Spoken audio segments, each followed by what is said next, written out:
야, 신임, 술은 여자가 따라야 제맛이지. 오빠라고 불러봐, 오빠.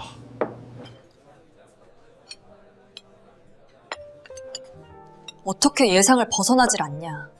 거친 파도가 몰아치는 최전방 해역, 가상의 부대 태풍 함대 회식 자리, 자식 버린 신임 소위에게 술 시중을 강요하고 장병들이 먹을 부식비를 횡령해 호화 술판을 벌이는 파렴치한 대령이 있었습니다.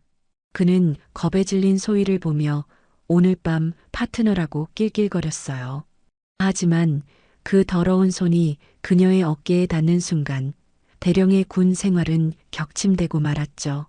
그가 술집 접대부 취급하며 희롱했던 그 여자는 사실 맨손으로 식인 상어의 아가리를 찢는다는 UDT에 살아있는 전설이었습니다. 게다가 비리 척결을 위해 파견된 신임 함대사령관 이수진 소장이었죠. 오빠가 군생활 편하게 해줄게라며 떵떵거렸던 대령을 도망칠 곳 없는 망망대에 위에서 오직 군법과 압도적인 무력으로 참교육해버린 투스타 제도님의 역대급 반전 드라마입니다.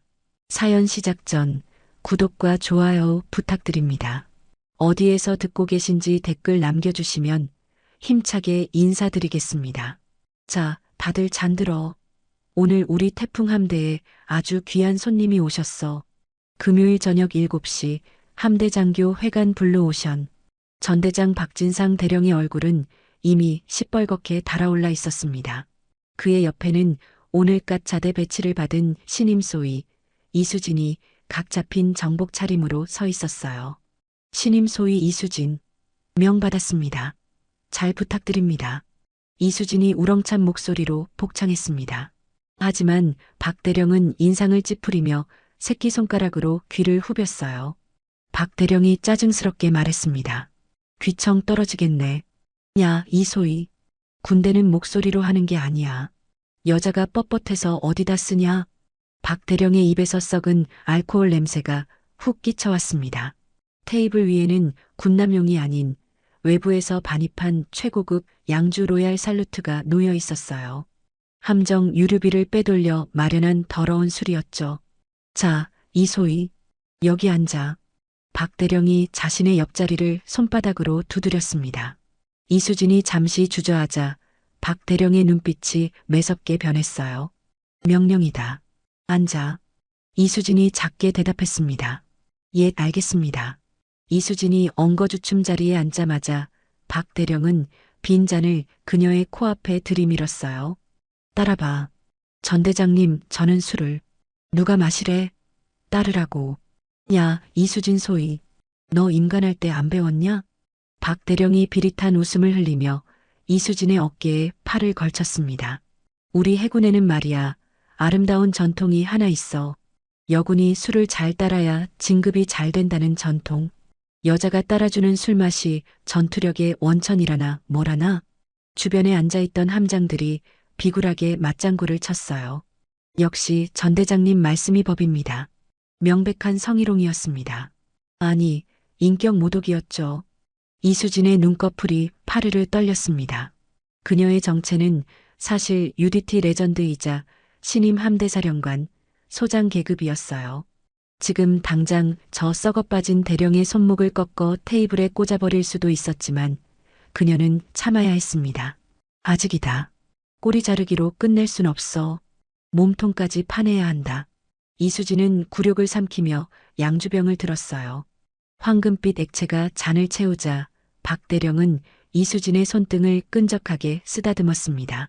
박 대령이 손을 보며 말했어요. 송곳네. 고생 안 하고 컸나 봐? 하긴 얼굴이 이렇게 반반한데 고생시키면 안 되지. 박 대령은 술을 단숨에 들이키더니 다시 한번 이수진 쪽으로 몸을 밀착했습니다.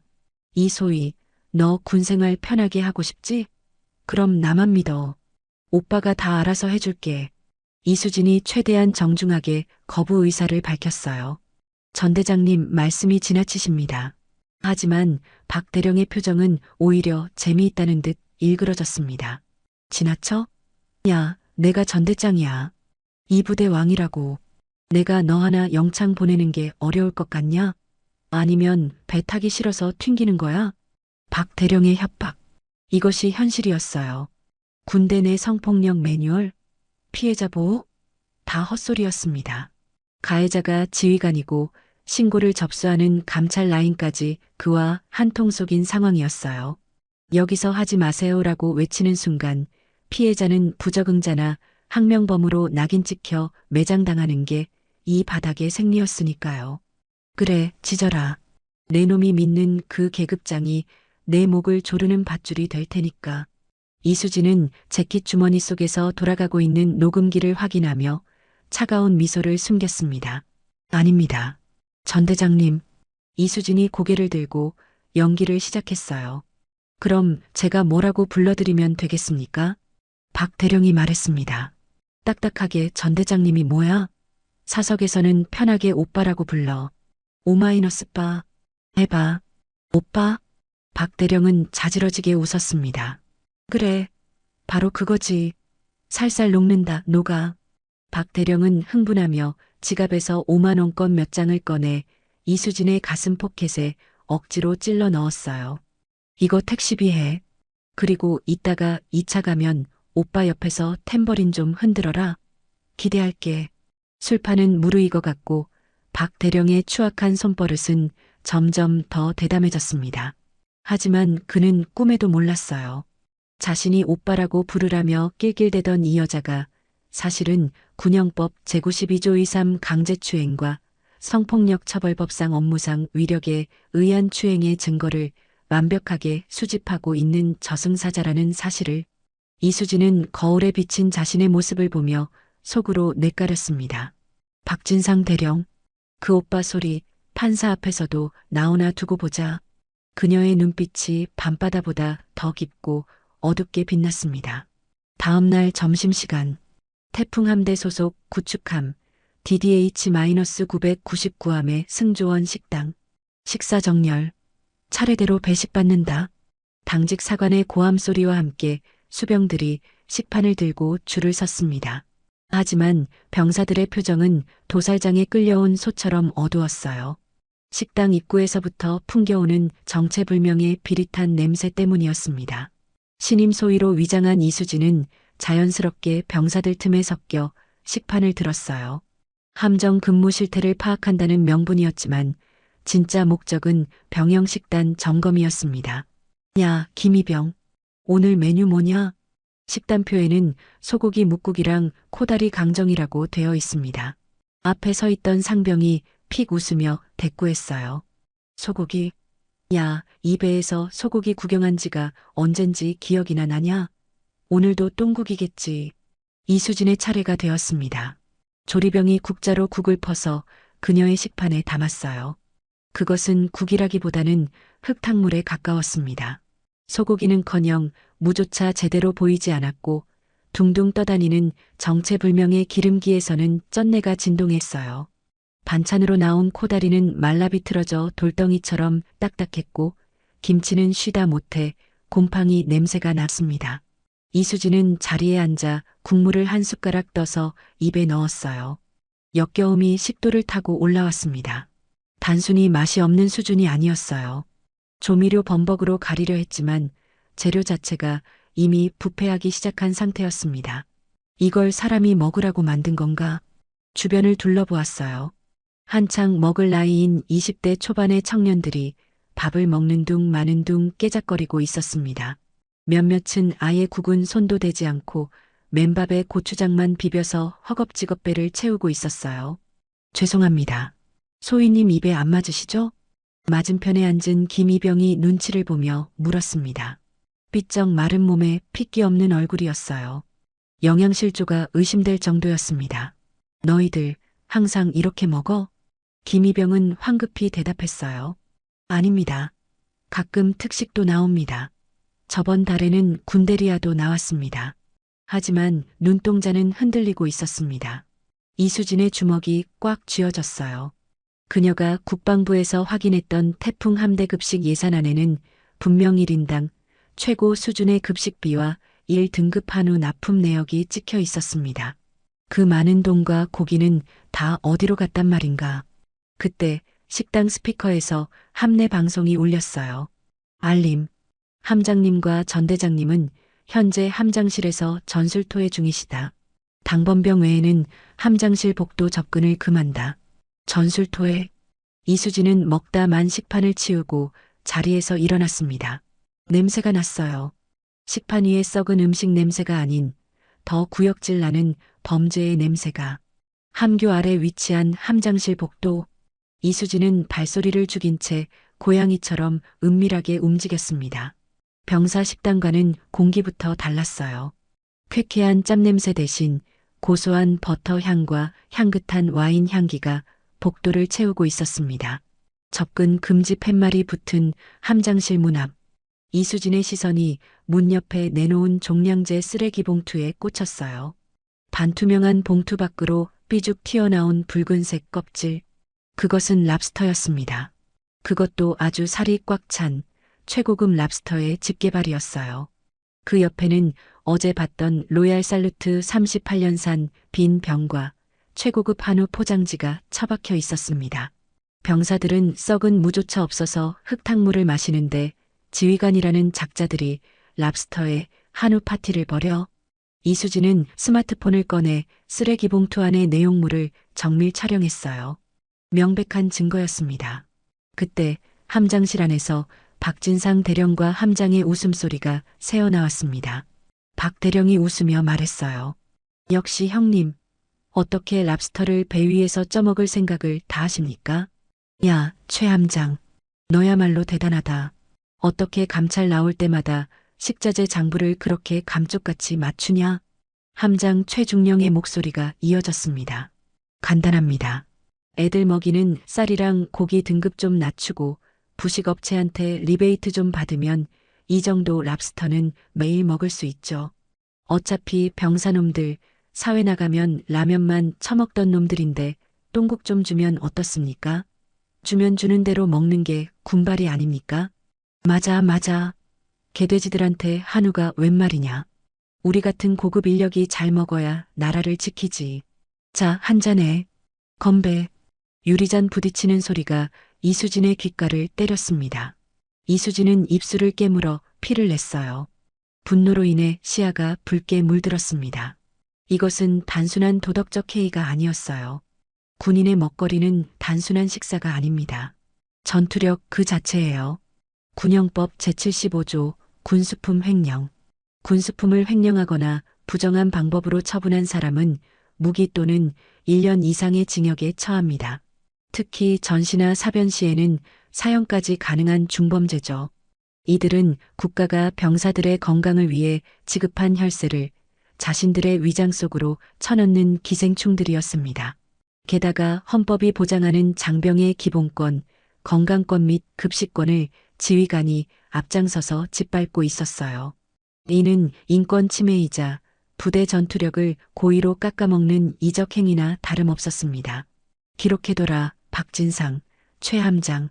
너희들이 씹어 삼킨 그 랍스터 살점 하나하나가 나중에 너희 살점을 뜯어내는 칼날이 될 거다. 이수진은 함장실 문틈으로 새어나오는 불빛을 향해 소리 없는 선전포고를 날렸습니다.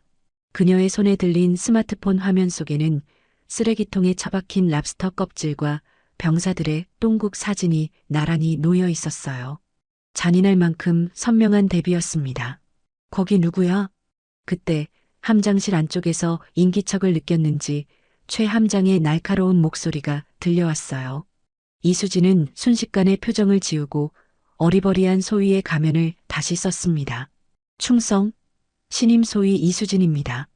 전 대장님께 결제받을 서류가 있어서 왔습니다. 침묵이 흘렀습니다.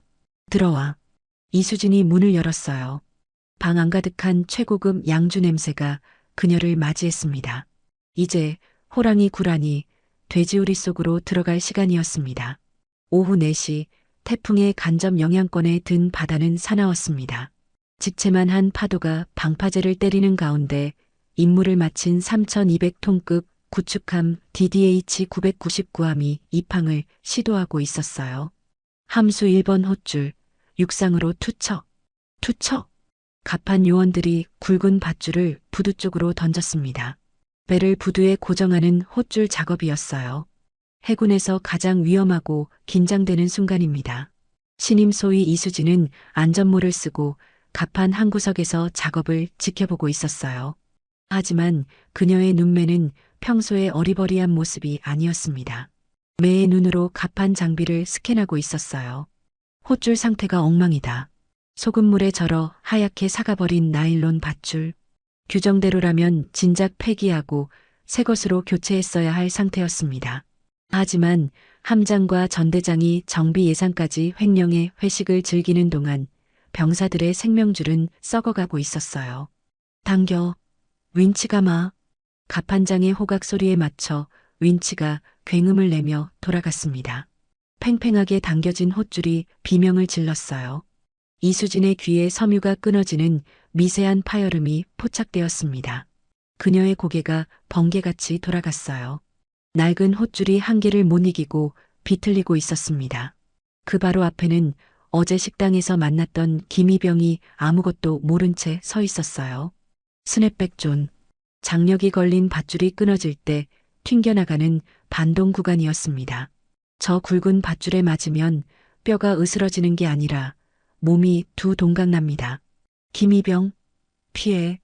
이수진이 소리친 순간 날카로운 파열음과 함께 굵기 10cm의 홑줄이 끊어졌어요. 거대한 채찍이 되어 김이병의 머리를 향해 날아들었습니다. 누가 봐도 늦은 상황. 하지만 그 찰나의 순간 회색 그림자 하나가 갑판을 가로질렀어요. 0.25초. 이수진의 뇌리에 UDT 훈련소 교관의 목소리가 스쳤습니다. 일반인이 위험을 인지하고 반응하는 시간이다. 하지만 너희는 다르다. 생각하기 전에 몸이 먼저 움직여야 한다. 0.1초, 그게 생사를 가른다. 이수진은 밧줄이 끊어지는 소리를 듣기도 전에 근육이 먼저 반응했습니다. 이수진은 김이병의 허리춤을 낚아채고 그대로 바닥으로 굴렀어요. 끊어진 홑줄이 김이병이 서 있던 자리의 철제 난간을 강타했습니다. 두꺼운 강철 파이프가 엿가락처럼 휘어졌어요. 만약 0.1초라도 늦었다면 휘어진 건 파이프가 아니라 김이병의 목이었을 겁니다. 김이병은 공포에 질려 숨도 쉬지 못했습니다. 자신을 깔고 앉은 이수진 소위의 눈빛이 보였어요. 방금 전까지 오빠라고 불러도 됩니까? 라며 수줍어하던 그 소위가 아니었습니다. 사람을 살리겠다는 투기로 번들거리는 맹수의 눈빛이었어요. 하지만 상황은 끝나지 않았습니다. 줄이 끊어지자 배의 균형이 무너졌어요. 강한 파도에 밀린 배가 부두의 콘크리트 벽을 향해 돌진하기 시작했습니다. 배 밀린다. 2번 홑줄. 2번 홑줄 잡아. 갑판장이 목이 터져라 외쳤지만 당황한 병사들은 우왕좌왕했어요. 배가 충돌하면 수백억짜리 소나가 박살날 위기였습니다.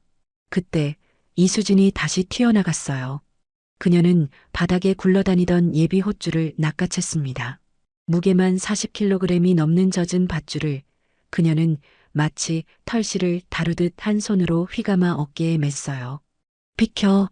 이수진은 흔들리는 갑판 위를 질주해 한미 쪽 비트로 달려갔습니다. 그리고 밧줄 끝을 부두 쪽 기둥으로 정확히 던져 걸고 남은 줄을 함정 비트에 감았어요. 그녀의 손이 보이지 않을 정도로 빠르게 움직였습니다. 보호라인 매듭 변형이었어요. 가장 빠르고 강력하게 배를 고정하는 특수 매듭법이었습니다. 이수진이 기압을 내지르며 밧줄을 당겼어요. 그녀의 정복 셔츠 위로 숨겨져 있던 등 근육과 삼두근이 터질 듯 팽창했습니다. 3,200톤의 거함이 여군 소위 한 명의 완력과 기술에 의해 멈춰 섰어요. 배가 부두벽을 불과 10cm 남기고 기적처럼 멈췄습니다. 정적? 거친 파도 소리만이 감도는 갑판 위였어요. 모든 승조원이 입을 벌린 채 이수진을 쳐다보았습니다. 방금 전에 그 움직임, 그 괴력, 그리고 교관급이나 구사할 수 있는 완벽한 매듭. 저게 갓 임관한 여군 소위라고? 야, 이 자식들아. 뭐 하는 거야? 다음 날 오전 10시.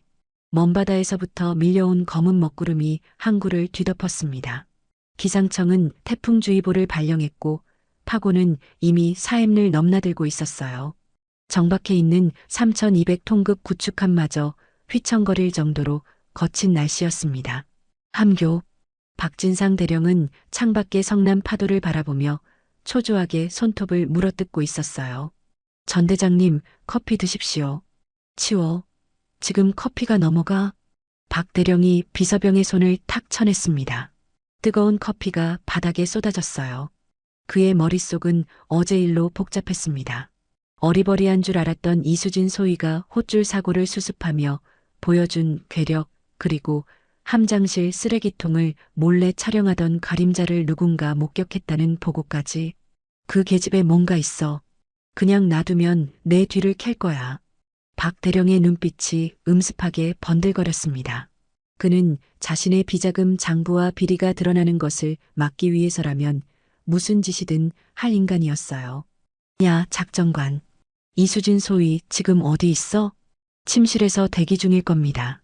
당장 함교로 불러. 작업시킬 거 있으니까. 작업이라니요? 전 대장님, 지금 태풍주의보입니다. 갑판 출입도 통제 중인데. 작전관이 당황하며 되물었지만 박 대령은 이를 드러내며 으르렁거렸어요. 까라면 까? 배 스크류에 뭐가 걸린 것 같아. 진동이 심하잖아.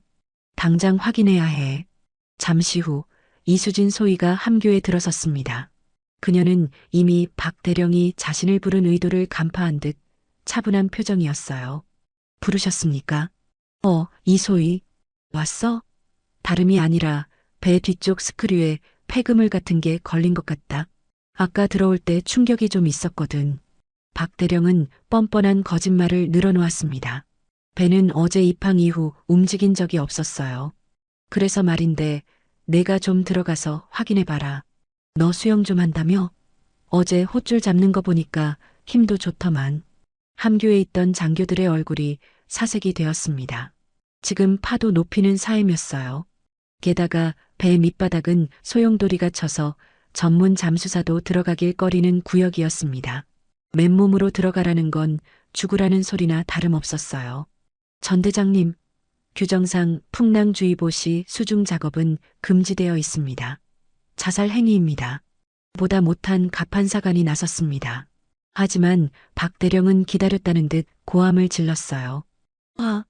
규정? 내가 곧 규정이야. 스크류 고장나서 배가 출항 못하면 내가 책임질 거야? 전쟁 나면 파도 높다고 안 싸울 거야? 박 대령은 이수진을 노려보며 비릿하게 웃었습니다. 왜? 겁나냐? 못하겠으면 지금이라도 옷 벗고 나가. 우리 해군에 겁쟁이 장교는 필요 없으니까. 명백한 함정이었어요. 거부하면 명령 불복종이나 자질 부족으로 몰아 쫓아낼 것이고 들어가면 파도에 휩쓸려 실종 처리할 셈이었습니다. 이수진은 창밖의 거친 파도를 한번 쳐다보고 박 대령을 응시했어요. 군인의 지위 및 복무에 관한 기본법 제44조. 상관은 직무와 관련 없는 명령이나 법령에 위반되는 명령을 내려서는 안 됩니다. 부하의 생명을 담보로 한 부당한 명령은 명백한 직권남용이자 사고 발생 시 미필적 고의에 의한 살인 미수가 성립되죠. 박진상 대령, 기어이 선을 넘는구나. 내 목숨을 걸고 도박을 하시겠다? 이수진의 입가에 서늘한 미소가 스쳤습니다. 그녀는 UDT 시절 태풍 매미가 상륙했을 때도 구조작전을 수행했던 인간병기였어요. 이 정도 파도는 그녀에게 목욕물이나 다름없었습니다. 명령 확인했습니다. 입수하겠습니다. 박 대령의 눈이 휘둥그레졌어요. 살려달라고 빌 줄 알았는데 너무나 태연했기 때문입니다. 단 조건이 있습니다. 제가 확인하고 오면 오늘 회식비는 제가 쏘겠습니다. 대신 제가 무사히 임무를 완수하면 전 대장님이 제가 원하는 소원 하나 들어주십시오. 박 대령이 말했습니다. 이 와중에 내기? 좋아. 살아서 돌아오기만 해봐. 소원이 아니라 절이라도 해줄 테니까. 박 대령은 속으로 쾌재를 불렀어요.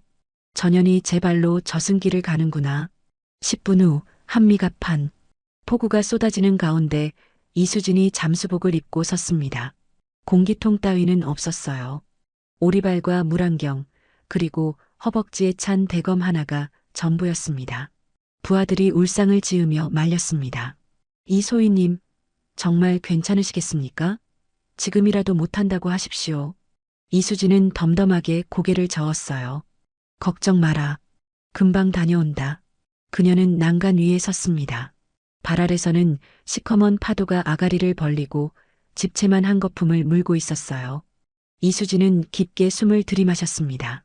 박진상, 내가 파놓은 함정, 내가 접수한다. 망설임 없는 입수. 이수진의 몸이 거친 파도 속으로 빨려 들어갔어요. 지켜보던 병사들이 비명을 질렀습니다. 하지만 함교 위에서 망원경으로 이를 지켜보던 박대령은 회심의 미소를 지었어요. 잘 가라, 이쁜이.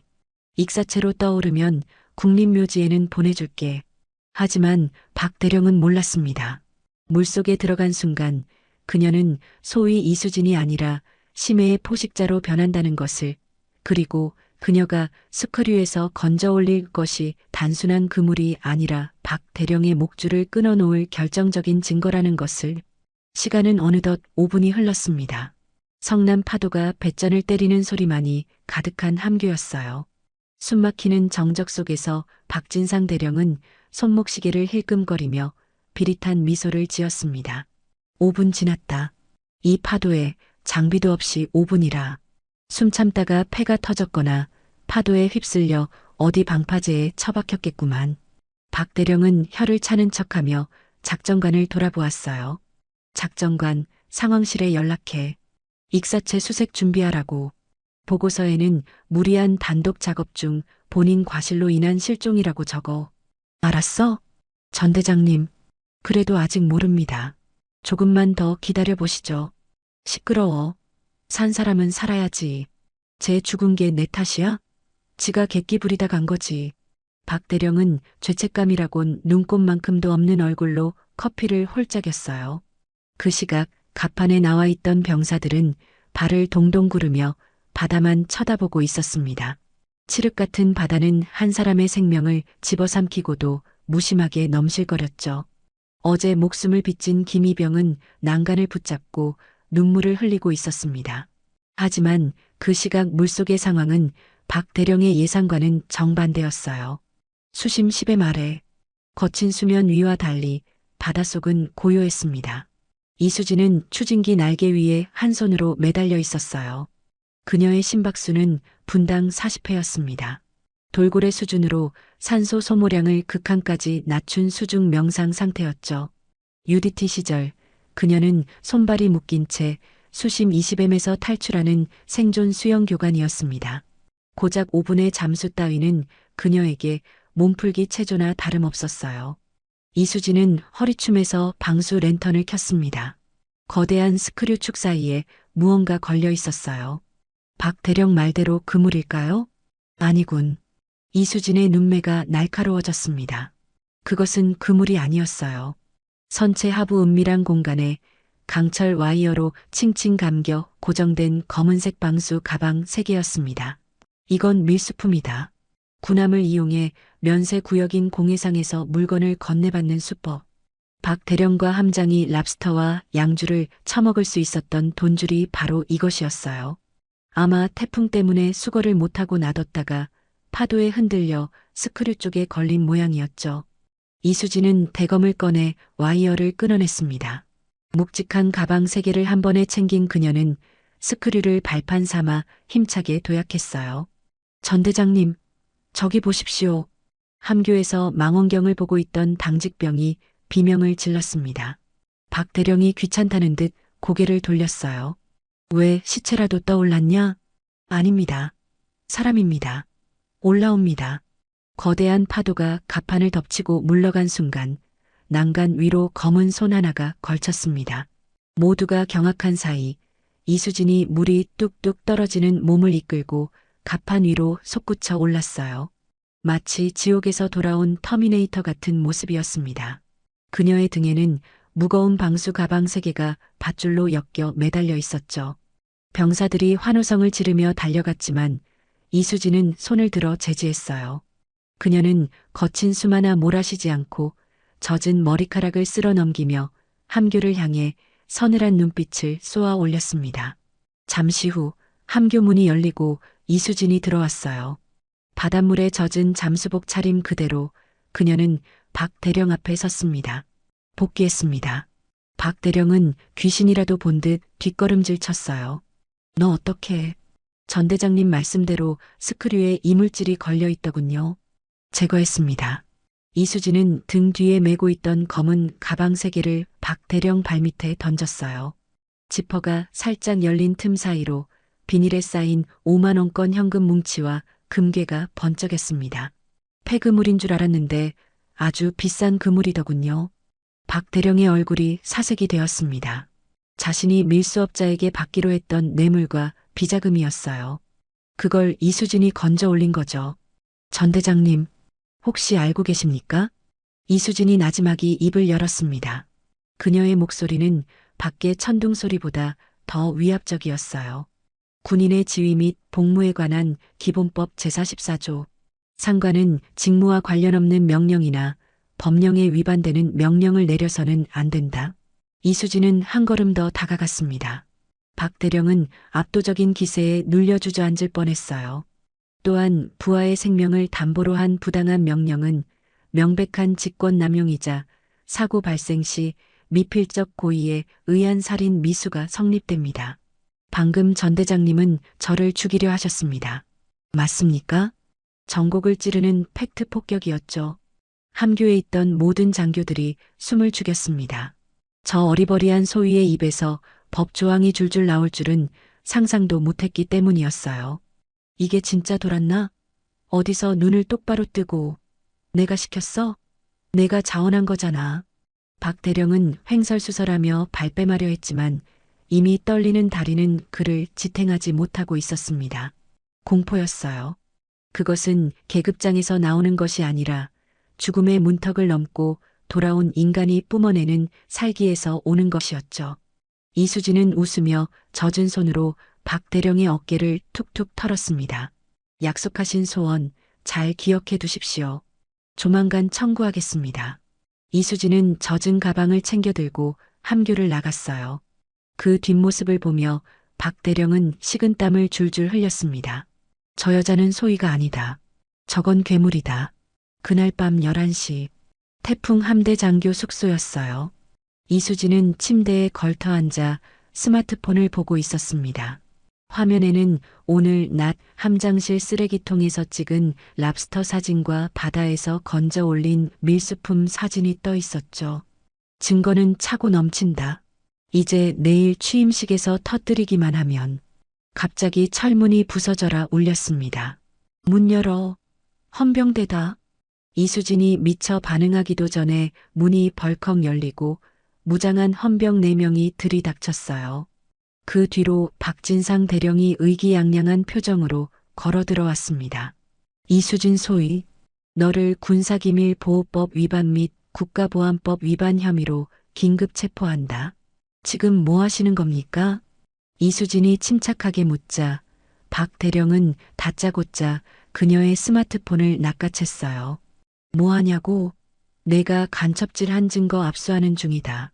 야, 너 아까 함장실 기웃거리면서 사진 찍었지? 그거 기밀구역 촬영이야. 스크류 작업한다면서 바닷속 지형 정찰했지? 박 대령은 말도 안 되는 억지를 부리고 있었습니다. 함장실의 비리를 찍은 것을 기밀 유출로 수중 작업을 간첩 정찰 행위로 둔갑시킨 거죠. 전 대장님, 이건 비리 증거입니다. 내용을 보시면 닥쳐. 누가 간첩 아니랄까봐 말 대꾸는 얘 당장 포승줄로 묶어. 스마트폰이랑 아까 가져온 가방도 싹 다 압수해. 박 대령의 지시에 헌병들이 이수진의 팔을 뒤로 꺾었어요. UDT 전설인 그녀가 마음만 먹으면 이들 넷쯤은 3초 안에 제압할 수 있었습니다. 하지만 그녀는 저항하지 않았어요. 여기서 힘을 쓰면 진짜 하극상이 된다. 법대로 하자, 법대로. 이수진은 순순히 손목을 내밀었습니다. 차가운 수갑이 채워졌죠. 새벽 1시, 함대 헌병대 영창이었어요. 빛 한 점 들어오지 않는 독방에 이수진이 갇혔습니다. 잠시 후 철창 너머로 박 대령이 킬킬거리며 나타났어요. 그는 이수진에게서 압수한 스마트폰을 흔들어 보였습니다. 우리 이쁜이 소희, 사진 아주 잘 찍었네. 랍스터에 돈다발에. 이거 외부로 유출하려고 했지? 그건 전 대장님이 횡령했다는 증거입니다. 누가 믿어줄까? 넌 지금 북한의 지령을 받고 군사 기밀을 빼돌리려던 간첩이야. 내가 헌병 대장한테 벌써 말해놨거든. 너 같은 햇병아리 소위 하나 매장하는 건 일도 아니야. 박 대령은 자신의 권력을 이용해 진실을 덮으려 하고 있었어요. 이수진은 철창에 기대어 앉은 채 박 대령을 똑바로 올려다보았습니다. 전 대장님, 법 공부 좀 하셨습니까? 뭐, 안 하셨으면 지금이라도 외워두십시오. 형법 제156조 무고죄. 타인으로 하여금 형사처분 또는 징계처분을 받게 할 목적으로 공무소에 대하여 허위의 사실을 신고한 자는 10년 이하의 징역에 처한다. 박 대령의 표정이 굳어졌어요. 지금 전 대장님은 제가 간첩이 아님을 알면서도 단지 본인의 비리를 덮기 위해 허위 사실로 저를 체포했습니다. 이건 단순 무고가 아니라 특정 범죄 가중처벌 등에 관한 법률에 따라 가중처벌 대상입니다. 이게 어디서 주둥이를 놀려? 하나 더 있습니다. 형법 제123조 직권남용 권리행사방해죄. 공무원이 직권을 남용하여 사람으로 하여금 의무 없는 일을 하게 하거나 사람의 권리 행사를 방해한 때에는 5년 이하의 징역에 처한다. 이수진의 목소리는 판사의 선고처럼 차갑고 정확했어요. 정당한 감찰 활동을 하는 장교를 사적인 목적으로 체포하고 구금한 행위. 그 계급장, 감옥에서 떼게 되실 겁니다. 야, 내가 판사야? 변호사야? 넌 그냥 영창에 갇힌 죄수야. 내일 아침이면 넌 군사재판 넘겨져서 끝장이라고. 박 대령은 쇠창살을 발로 걷어찼습니다. 하지만 그의 눈에는 이미 불안감이 서려 있었어요. 저 여자는 너무나 태연했습니다. 마치 이 상황을 즐기는 사람처럼요. 두고 봐. 내일 신임 사령관님 취임식 끝나면 내년은 쥐도 새도 모르게 사라질 테니까. 박 대령은 씩씩거리며 영창을 나갔어요. 다시 정적이 찾아온 독방이었습니다. 이수진은 벽에 걸린 낡은 시계를 바라보았어요. 새벽 2시였습니다. 취임식까지 남은 시간은 8시간이었죠. 신임 사령관 취임식이라 이수진은 피식 웃음을 터뜨렸습니다. 박 대령이 그토록 기다리는 신임 사령관이었어요. 그게 바로 이 감방 안에 앉아있는 자신이라는 걸 알면 어떤 표정을 지을까요? 그녀는 수갑찬 손으로 바닥을 두드리며 박자를 맞췄습니다. 기다려라. 내일 아침 내 놈이 씌운 그 간첩 누명. 별 2개의 무게로 박살내줄 테니까. 이수진은 눈을 감고 명상에 잠겼어요. 폭풍전야였습니다. 모든 것은 내일 아침 연병장 단상 위에서 끝날 거죠. 다음 날 아침 8시 태풍 함대 사령부 연병장이었어요. 구름 한 점 없는 맑은 하늘 아래 수천 명의 장병들이 오와 열을 맞춰 도열해 있었습니다. 오늘은 제29대 신임 함대 사령관의 취임식이 있는 날이었죠. 군악대의 리허설 소리가 웅장하게 울려 퍼졌습니다. 전대장실. 박진상 대령은 전신 거울 앞에서 정복 매무새를 다듬고 있었어요. 번쩍이는 구두, 칼같이 다려진 바지 주름이었습니다. 그는 기분이 최고조였어요. 오늘이야말로 내 군생활의 터닝 포인트다. 그는 어제 잡아넣은 이수진 소위를 떠올리며 비릿한 미소를 지었습니다. 신임 사령관이 오자마자 간첩 검거라는 큰 공을 세워 바치면 진급은 따놓은 당상이나 다름없었죠. 어디 우리 간첩 아가씨가 밤새 안녕하신지 가볼까? 박 대령은 콧노래를 흥얼거리며 헌병대 영창으로 향했어요. 취임식 전에 이수진을 끌어내서 꼴사나운 몰골로 만들어 놓을 작정이었습니다. 함대 헌병대. 박 대령이 들어서자 당직 헌병이 벌떡 일어나 경례했어요. 충성? 전 대장님 무슨 일이십니까? 어제 잡아온 그 여자 소위 지금 꺼내와. 조사실로 데려갈 거니까. 하지만 헌병의 표정이 묘하게 굳어 있었습니다. 그게 뜸 들이지 말고 빨리 문 따. 박 대령이 신경질적으로 밀치고 들어가 독방 앞까지 갔어요. 그리고 철창 안을 들여다본 순간 그의 눈이 튀어나올 듯 커졌습니다. 텅 비어 있었어요. 사람은커녕 개미 한 마리도 없었습니다. 차가운 시멘트 바닥에는 어제 이수진에게 채웠던 수갑만이 덩그러니 풀린 채 놓여 있었죠. 마치 보란 듯이요. 이거 뭐야? 그년 어디 갔어? 박 대령이 헌병의 멱살을 잡고 흔들었습니다. 저도 모릅니다. 분명 아침 점호 때까지는 있었는데 CCTV도 그 시간대에만 갑자기 먹통이 되어서 탈옥? 지금 영창에서 탈옥을 했다고. 박 대령의 얼굴이 하얗게 질렸어요. 군형법 제45조 도주였습니다. 죄수가 탈옥했다는 건 부대의 경계작전 실패이자 지휘관의 옷을 벗어야 할 대형 사고였죠. 하필이면 신임 사령관이 오는 날 간첩 혐의자가 도주했다? 이건 공을 세우는 게 아니라 모가지가 날아갈 판이었습니다. 비상 걸어. 당장 부대 문 걸어 잠그고 샅샅이 뒤져. 부대 전체에 요란한 사이렌 소리가 울려 퍼졌어요. 알림. 부대 내 거동 수상자 발생. 전 장병은 즉시 검문 검색을 강화하라. 취임식 준비로 분주하던 연병장은 순식간에 아수라장이 되었습니다. 박 대령은 무전기를 들고 미친 사람처럼 고함을 질러댔어요. 위병소. 나가는 차 다 막아. 개미 새끼 한 마리도 보내지 마. 어디로 갔지? 산으로 튀었나? 아니면 바다로? 박 대령의 손이 덜덜 떨렸습니다. 만약 신임 사령관이 도착했는데 이 사실을 알게 되면 끝장이었죠. 그때 참모장이 다급하게 달려왔어요.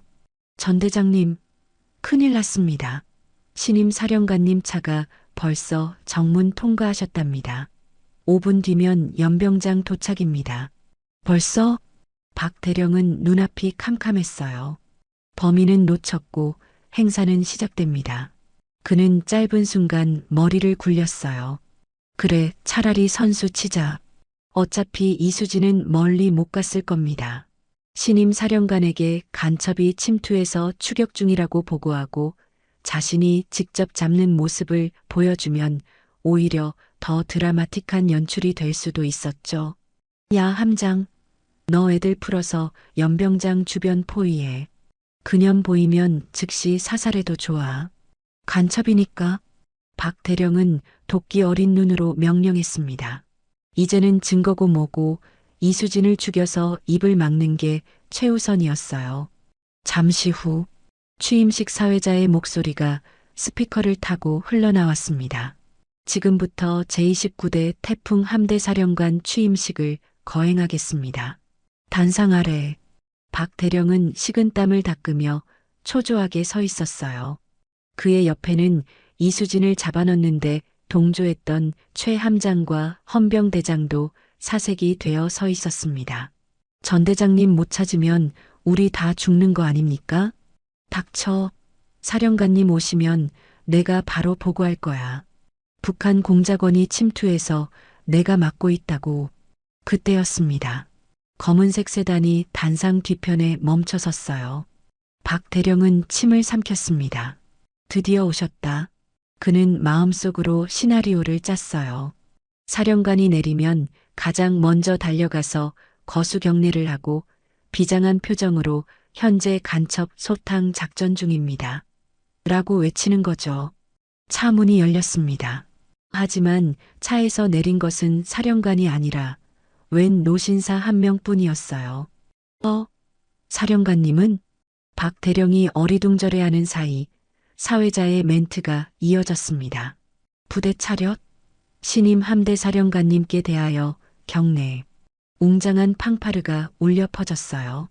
모든 시선이 단상 중앙 가장 높은 자리로 쏠렸습니다.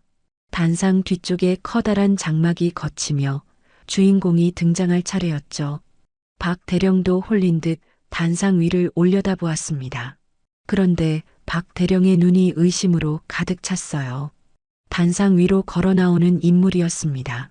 눈부시게 하얀 해군 정복, 어깨 위에는 찬란하게 빛나는 별 2개였죠. 하지만 그 얼굴이 너무나 익숙했습니다. 어제까지 자신의 옆에서 술을 따르라고 강요받던 여자. 오늘 아침 감옥에서 사라진 탈옥수였어요. 이수진이었습니다. 그녀가 단상 한가운데 서서 박 대령을 내려다보며 서늘하게 미소 짓고 있었어요. 마치 제 발로 호랑이 굴에 들어온 사냥꾼처럼요. 박 대령의 입이 턱 빠질 듯 벌어졌습니다. 말도 안 돼. 사라진 죄수가 지휘관이 되어 돌아왔습니다. 저거 뭐야? 저거 잡아. 쏴버려. 단상 아래 서 있던 박진상 대령이 찢어지는 비명을 질렀어요. 그의 손가락이 단상 뒤편 계단을 걸어 올라가는 한 여자를 가리키고 있었습니다.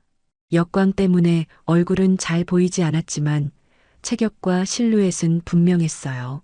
오늘 아침 감옥에서 사라진 탈옥수 이수진이었습니다. 헌병? 뭐해? 전현이 지금 사령관님 자리를 점거하려고 하잖아. 테러야, 테러. 당장 발포해. 박 대령은 이성을 잃고 날뛰었습니다.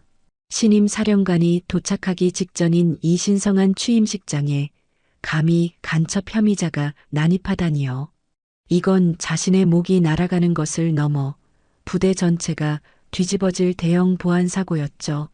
전 대장님, 사격은 위험합니다. 오발 사고라도 나면. 시끄러워. 내가 책임진다.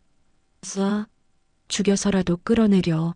박 대령이 헌병의 소총을 뺏으려 실랑이를 벌이던 바로 그 순간이었어요. 연병장에 설치된 수십 개의 대형 스피커가 작동했습니다. 박 대령의 고함을 묻어버리는 사회자의 엄숙하고 웅장한 목소리가 울려 퍼졌어요. 지금부터 제29대 태풍 함대 사령관 이수진 제독님의 취임사를 거행하겠습니다. 박 대령의 동작이 멈췄습니다. 옆에 있던 최 함장도, 총을 들고 있던 헌병들도, 도열에 있던 3,000명의 장병들도 순간 귀를 의심했죠. 이수진? 제독? 이수진은 어제 들어온 신임 소위 이름이었습니다. 박 대령은 멍한 표정으로 단상을 올려다보았어요. 잘못 들은 거겠지? 사회자가 더위를 먹었나? 마이크 빼서. 방송 실수라고 해. 하지만 사회자는 박 대령을 비웃기라도 하듯 더 큰 목소리로 외쳤습니다. 부대 차렷. 사령관님께 대하여 경례. 군악대의 예포가 하늘을 찢으며 발사되었어요. 동시에 웅장한 장성 행진곡이 연주되기 시작했습니다.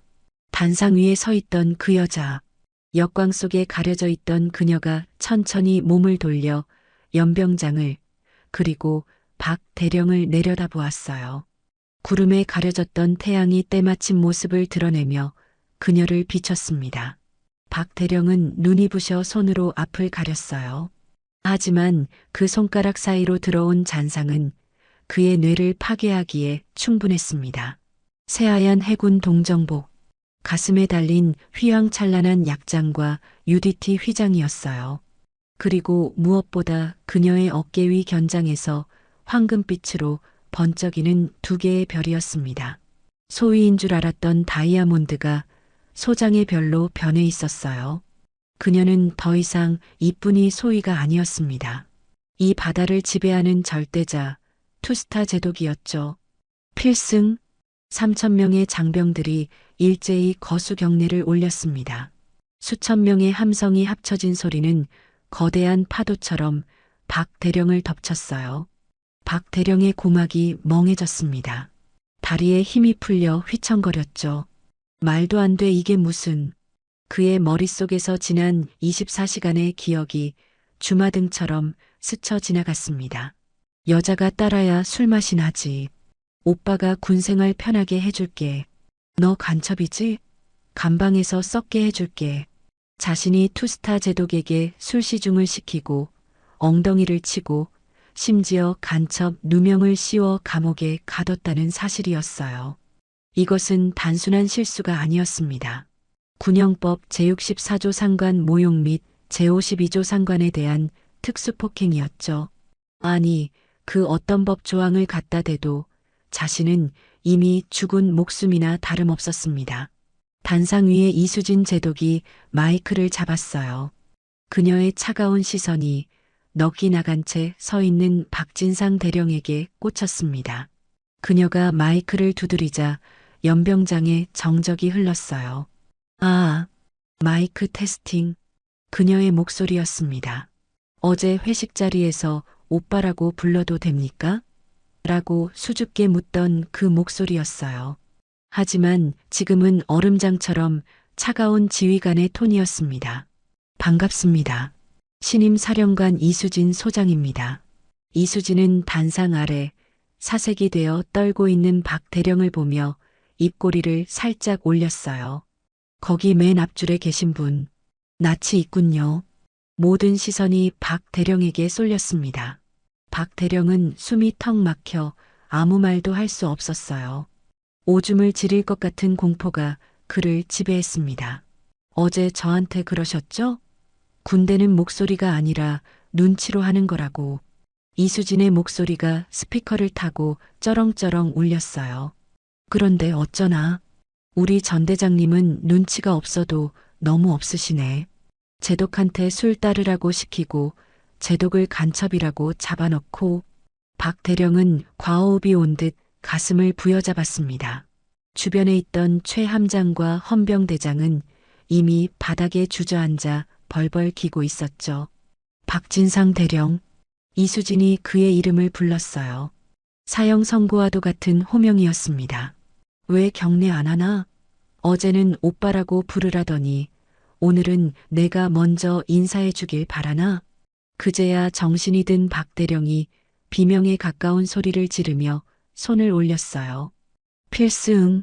손끝이 덜덜 떨려 관자놀이를 찌를 지경이었습니다. 얼굴은 땀과 눈물로 범벅이 되어 일그러졌어요.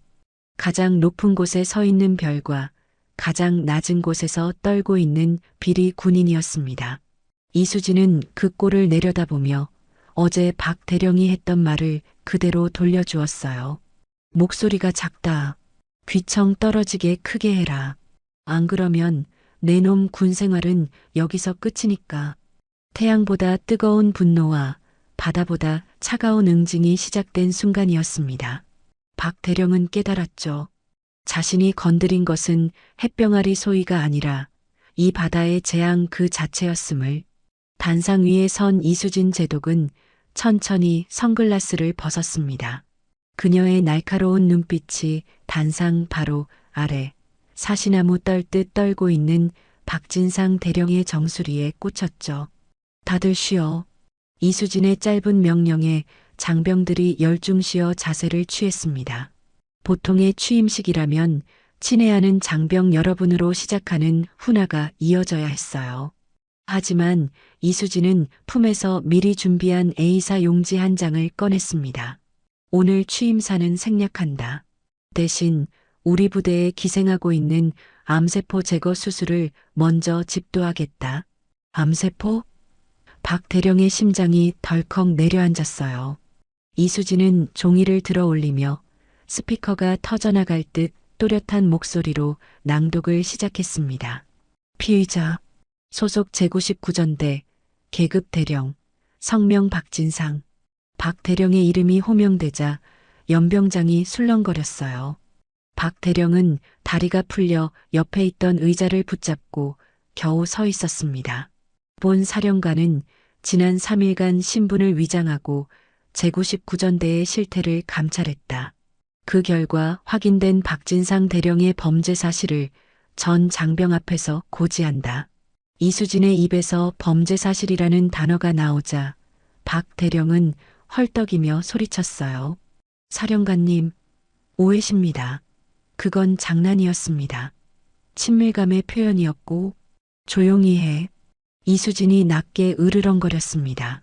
마이크를 통해 증폭된 그 소리는 마치 천둥 소리 같았죠. 첫째, 군형법 제92조 23 강제추행. 이수진의 목소리가 법정의 판결문처럼 울려 퍼졌어요. 피의자는 부하 여군에게 술을 따르라, 오빠라고 불러라 등 성적 수치심을 주는 언행을 일삼고 신체를 접촉했다. 이는 단순한 성희롱을 넘어선 명백한 성범죄다. 군대라는 폐쇄적 위계를 악용한 죄질이 매우 불량하다. 장병들 사이에서 야유 섞인 탄식이 터져나왔습니다. 어쩐지 쓰레기 같더라니. 수군거림이 들려왔어요. 둘째, 군형법 제75조 군수품 횡령 및 업무상 횡령. 이수진이 손짓하자 단상 뒤편의 대형 LED 전광판 화면이 바뀌었어요.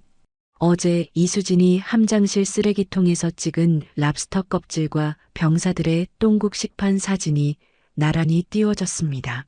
연병장에 모인 3,000명의 병사들이 동시에 탄성을 질렀어요. 분노의 탄성이었습니다. 자기들은 썩은 국을 먹을 때 지휘관들은 랍스터 파티를 했다는 사실이 시각적으로 확인된 순간이었죠. 장병들의 줄인 배를 채워야 할 부식비를 빼돌려 최고급 양주와 랍스터를 처먹었다. 이는 군의 전투력을 갉아먹는 이적 행위이자 국가의 돈을 훔친 도둑질이다.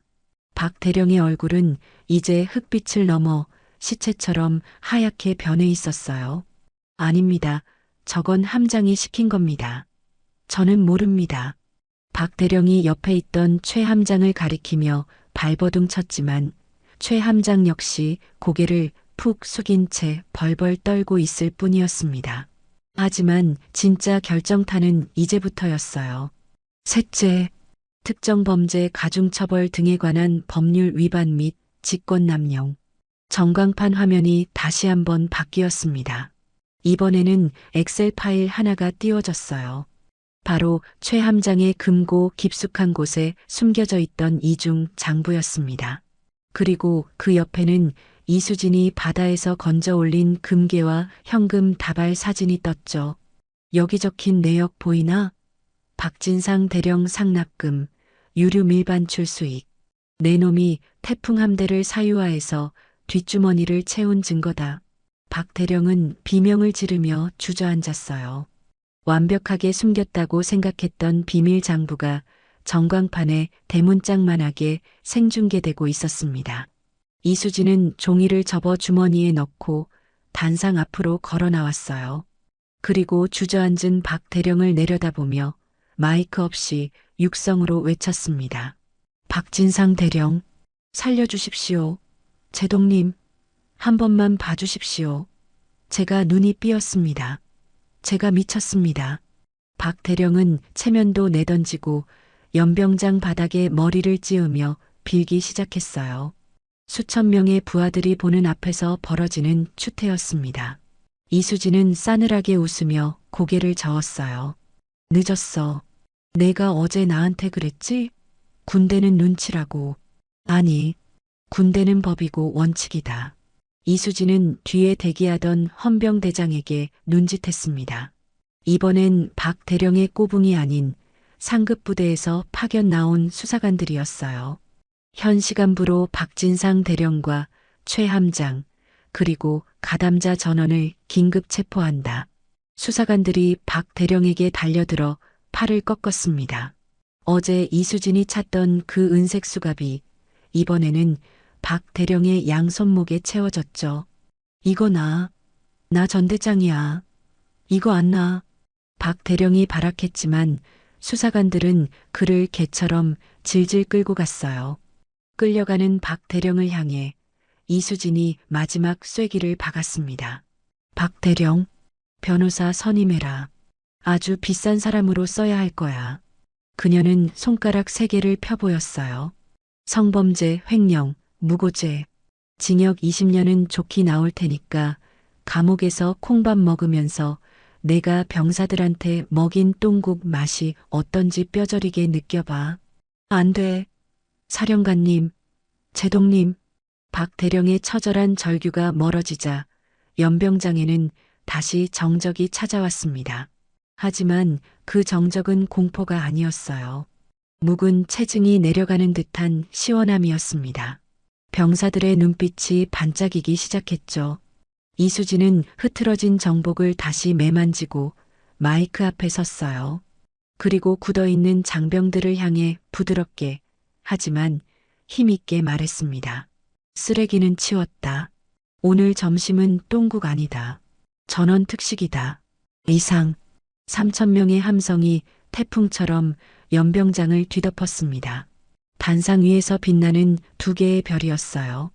그것은 권위의 상징이 아니라 썩어 빠진 어둠을 몰아내는 희망의 등불이었습니다. 잠깐만. 이거 놓아보라고. 할 말이 있어. 나 혼자 죽을 순 없지. 수사관들에게 양팔이 꺾인 채 질질 끌려가던 박진상 대령이 돼지멱다는 소리를 질렀어요. 그는 필사적으로 몸을 비틀어 옆에서 같이 연행되던 최 함장을 노려보았습니다. 야, 최중령. 내 입으로 말해. 이중장부, 그거 내가 만들었잖아. 랍스터도 내가 먹자고 했지? 나는 밑에서 올라온 거 그냥 결제만 한 거잖아. 박 대령의 비겁한 변명이었어요. 자신이 살기 위해 10년 넘게 자신을 보좌해온 부하에게 모든 죄를 뒤집어 씌우려는 꼬리 자르기였습니다. 그 말을 들은 최 함장의 눈이 뒤집혔어요. 그동안 박 대령의 비위를 맞추느라 간도 쓸개도 다 빼주었던 그였습니다. 그런데 결정적인 순간에 배신을 당하자 억눌러왔던 울분이 터져나왔죠. 뭐라고요? 박진상. 최 함장이 수갑찬 손을 들어 올리며 박 대령에게 달려들었어요. 내가 시켰잖아. 유류비 삥땅 안 치면 진급 막아버리겠다고 협박한 게 누군데. 내가 랍스터 껍질 깔 때 너는 살만 쏙쏙 발라 처먹었잖아. 이제 와서 나한테 뒤집어 씌워? 하극상 놈의 자식이. 어디서 대령한테 반말이야. 범죄자한테 무슨 경례를 해. 너 때문에 내 인생 끝났어. 너 죽고 나 죽자. 연병장 한복판에서 난투극이 벌어졌습니다. 수갑이 채워진 상태라 주먹을 쓸 수 없으니 서로 머리로 들이받고 정강이를 걷어차는 그야말로 개싸움이었어요. 두 사람은 서로 멱살을 잡고 바닥을 뒹굴었습니다. 최 함장은 박 대령의 정강이를 군홧발로 지시겼어요. 정복 단추가 뜯겨나가고 모자가 벗겨져 흙바닥에 뒹굴었습니다. 장교의 품위, 지휘관의 권위, 그런 건 개나 줘버린 지 오래였죠. 멈춰. 그때 단상 위에서 지켜보던 이수진 제독의 차가운 목소리가 들려왔어요. 수사관들이 두 사람을 강제로 떼어놓았습니다. 흙투성이가 된 두 사람은 씩씩거리며 서로를 향해 침을 뱉고 있었어요. 이수진은 마이크를 잡고 도열에 있는 3,000명의 장병들에게 물었습니다. 잘 봐둬라. 그녀의 손가락이 바닥에 뒹구는 두 사람을 가리켰어요. 이게 너희들이 충성을 맹세했던 지휘관들의 민낯이다. 계급장 떼고 나면 고작 자기 밥그릇 하나 지키겠다고 서로 물어뜯는 잡배들에 불과해. 장병들의 눈빛이 싸늘하게 변했습니다. 그동안 저런 인간들에게 굽신거렸던 시간이 아깝다는 듯 멸시와 조롱의 시선이 쏟아졌어요. 군인에게 있어 명예가 죽는 순간이었습니다. 이수진은 계단을 천천히 걸어 내려와 박 대령 앞에 섰어요. 박 대령, 기억나나? 제독님, 저는 정말. 박 대령이 피 터진 입술로 애원하듯 쳐다보았습니다. 지난번 태풍 때 내가 바다에 들어갈 때 그랬지. 살아서 돌아오면 소원 하나 들어주겠다고. 박 대령의 눈동자가 흔들렸어요. 사화에서 자신이 했던 내기였습니다. 죽을 줄 알고 뱉었던 그 말이 부메랑이 되어 돌아왔죠. 소원, 지금 쓰겠다. 이수진은 박 대령의 귀에 대고 나지막이 하지만 뼈에 사무치도록 차갑게 속삭였습니다. 감옥에서 썩어라. 그리고 평생 내가 굶주리게 했던 병사들의 눈빛을 기억하며 고통스러워해라. 그게 내 소원이다. 박 대령은 다리에 힘이 풀려 주저앉고 말았어요. 모든 희망이 끊어진 절망감이었습니다. 치워. 이수진이 손을 휘저었습니다. 마치 오물을 치우라는 듯한 손짓이었어요. 이 쓰레기들 더 이상 내 배에 태울 수 없다. 둘 다 헌병대 호송차에 던져버려. 예, 알겠습니다. 수사관들이 두 사람을 짐짝처럼 들어 올렸어요. 안 돼. 나는 전대장이야. 이거 놓아. 호송차의 철문이 닫히는 소리와 함께 박 대령의 비명도 끊겼습니다. 일함대를 공포로 몰아넣었던 폭군, 박진상 대령의 시대가 끝나는 순간이었죠. 이수진은 떠나가는 호송차를 바라보며 생각했습니다. 범죄를 시킨 사람이나 실행한 사람이나 똑같이 처벌받는다.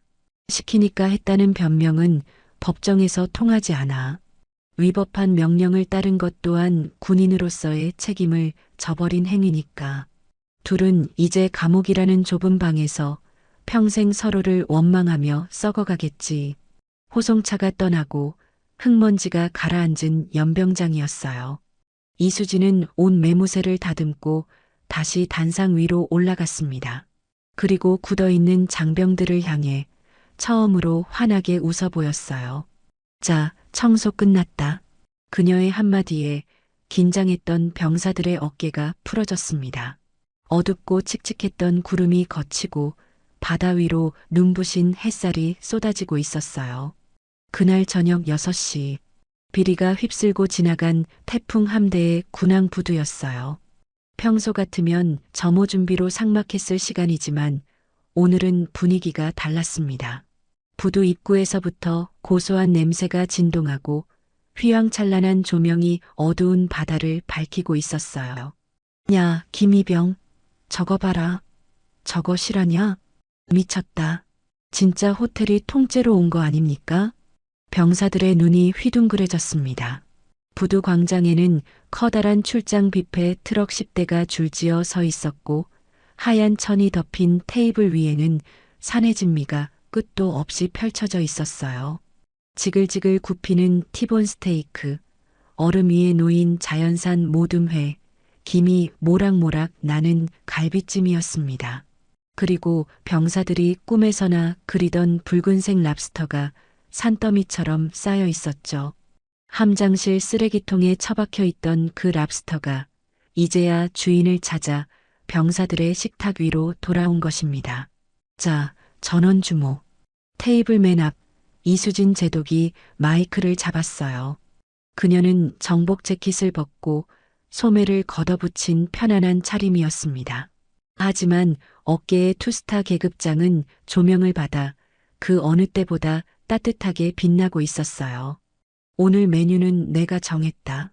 박진상 대령이 횡령했던 비자금, 그리고 내가 사비를 좀 보태서 마련했다. 그러니까 이건 내가 사주는 게 아니라. 이수진은 잠시 뜸을 들이더니 김이병과 눈을 마주치며 미소 지었어요. 너희들이 원래 먹었어야 했던 밥이다.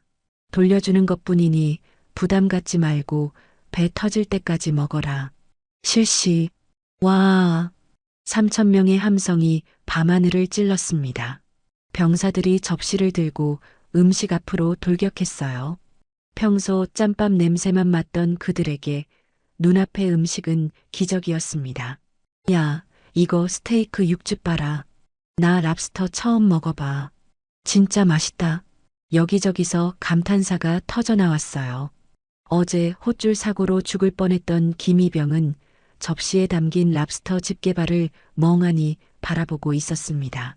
어제까지만 해도 똥국 먹으면서 서러웠는데 김이병이 떨리는 손으로 랍스터 쌀을 발라 입에 넣었어요. 탱글탱글한 식감과 고소한 버터 향이 입안 가득 퍼졌습니다. 단순히 맛있는 음식이 들어와서가 아니었어요. 자신들이 존중받고 있다는 느낌이었습니다. 국가로부터, 지휘관으로부터 버림받지 않았다는 안도감이 밀려왔죠. 김이병의 눈에서 눈물이 떨어져 스테이크 위로 흘러내렸어요.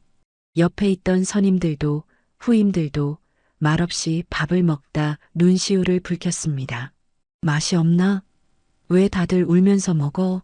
어느새 다가온 이수진 제독이 김희병의 어깨를 툭 쳤습니다. 김희병은 화들짝 놀라 일어나려 했지만 이수진이 그를 자리에 앉혔어요. 아닙니다. 너무 맛있어서 진짜 꿈만 같아서 그렇습니다. 꿈 아니다. 앞으로는 매일 이렇게 나올 거야. 내가 급식 업체 싹 다 갈아엎었거든. 이수진은 직접 사이다를 한 잔 따라 김희병에게 건넸어요. 김희병, 어제 많이 놀랐지? 감사합니다.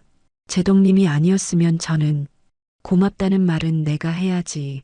너희들이 이 좁은 배 안에서 그 냄새나는 밥 먹어가며 버텨준 덕분에 우리가 발 뻗고 자는 거다. 이수진의 시선이 부두를 가득 메운 장병들에게 향했습니다. 그녀의 눈빛에는 UDT 교관 시절의 도끼 대신 어머니 같은 연민과 애정이 담겨 있었어요. 이수진은 속으로 생각했습니다. 나폴레옹이 말했지. 군대는 배로 행군한다고. 잘 먹인 군인이 잘 싸우는 법이야. 부식비를 횡령하는 것은 병사들의 배만 골리는 게 아니라 국가 안보의 기둥을 갉아먹는 짓이지. 오늘 이 랍스터는 단순한 사치가 아니라 무너진 군 기강과 사기를 다시 세우는 보약이야. 많이 먹어라. 그리고 아프지 마라. 이수진은 병사들의 등을 하나하나 토닥여 주었어요. 그녀의 손길이 닿는 곳마다 웃음꽃이 피어났습니다. 제동님, 저랑 셀카 한 번만 찍어주십시오. 저도요. 집에 자랑할 겁니다. 분위기가 무르익자 용기 낸 병사들이 몰려들었어요. 이수진은 야, 나 얼굴 작게 나오게 뒤로 가라며 농담을 던지고 기꺼이 병사들과 어깨동무를 했습니다. 스마트폰 화면 속에 담긴 모습이었어요. 가운데에는 활짝 웃으며 V를 그리는 이수진 제독이, 그리고 그 주변에는 입가에 소스를 잔뜩 묻힌 채 세상에서 가장 행복한 표정을 짓고 있는 대한민국의 아들들이 있었습니다. 밤바다의 차가운 바람도 그들의 뜨거운 열기를 식히지는 못했어요. 박 대령이 남기고 간 썩은 내와 상처는 따뜻한 밥 한 끼와 진심 어린 위로로 말끔히 씻겨 내려갔습니다. 부두 한편에서 이 모습을 지켜보던 인사참모가 눈물을 훔치며 중얼거렸어요. 이게 진짜 군대지. 태풍 함대의 밤은 그렇게 깊어갔습니다. 배부르고 등 따뜻하고 마음 든든한 밤이었어요. 군인에게 이보다 더 완벽한 밤은 없었습니다. 그로부터 한 달 뒤, 가상의 군항, 태풍 함대 부두였어요. 유난히 파란 하늘 아래 3200 통급 주력 구축함 DDH-999함이 출항 준비를 마쳤습니다. 불과 한 달 전만 해도 썩은 내가 진동하고 낡은 장비가 굴러다니던 유령선 같던 배는 이제 완전히 달라져 있었어요.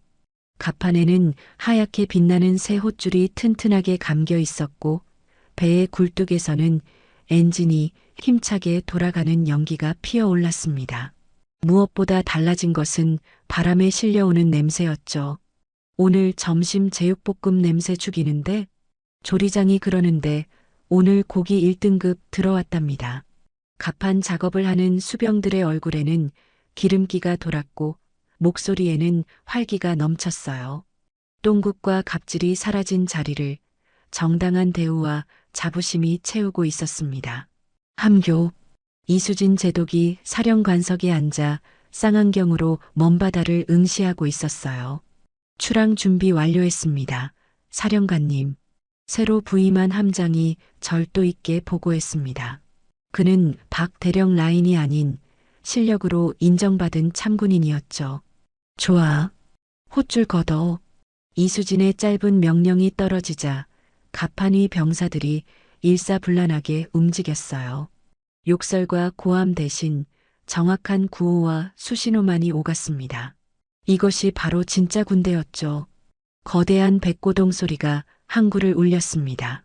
구축함이 서서히 부두와 멀어지기 시작했어요. 그때였습니다. 갑판 위에 도열해 있던 수백 명의 장병들이 약속이라도 한 듯 함교를 향해 고개를 들었어요.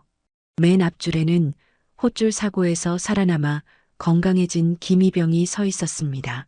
그는 벅차오르는 가슴을 누르며 목청이 터져라 선창했어요. 사령관님께 대하여 경례. 우렁찬 필승 구호가 파도 소리를 뚫고 울려 퍼졌습니다. 그것은 규정 때문에 억지로 하는 의전이 아니었어요. 자신들을 돈벌이 수단으로 보지 않고 전우이자 사람으로 대우해준 지휘관에 대한 진심 어린 존경의 표시였습니다. 이수진은 자리에서 일어나 창가로 다가갔어요. 유리창 너머로 보이는 까까머리 병사들의 눈빛이 햇살보다 더 초롱초롱하게 빛나고 있었습니다. 그녀는 천천히 오른손을 들어 담례했어요. 그녀의 입가에 옅은 미소가 번졌습니다. 그래, 이게 내가 지켜야 할 바다다. 배는 하얀 포마를 일으키며 푸른 바다로 나아갔습니다. 박진상 대령과 같은 탐욕스러운 무리들이 더럽혀 놓았던 바다는 이제 정의로운 지휘관과 건강한 병사들에 의해 다시금 청정하게 빛나고 있었죠. 이수진은 생각했습니다. 계급장은 어깨에 달지만 진정한 권위는 부하들의 마음속에 달려 있어. 병사들의 밥그릇을 지켜주는 것, 그들의 안전을 최우선으로 생각하는 것. 그것이 별이 해야 할 가장 빛나는 임무지. 전속전진. 이수진의 힘찬 명령과 함께 태풍 함대의 기함이 수평선을 향해 거침없이 질주했습니다. 그녀가 지키는 바다에는 이제 더 이상 억울한 파도가 치지 않을 것입니다.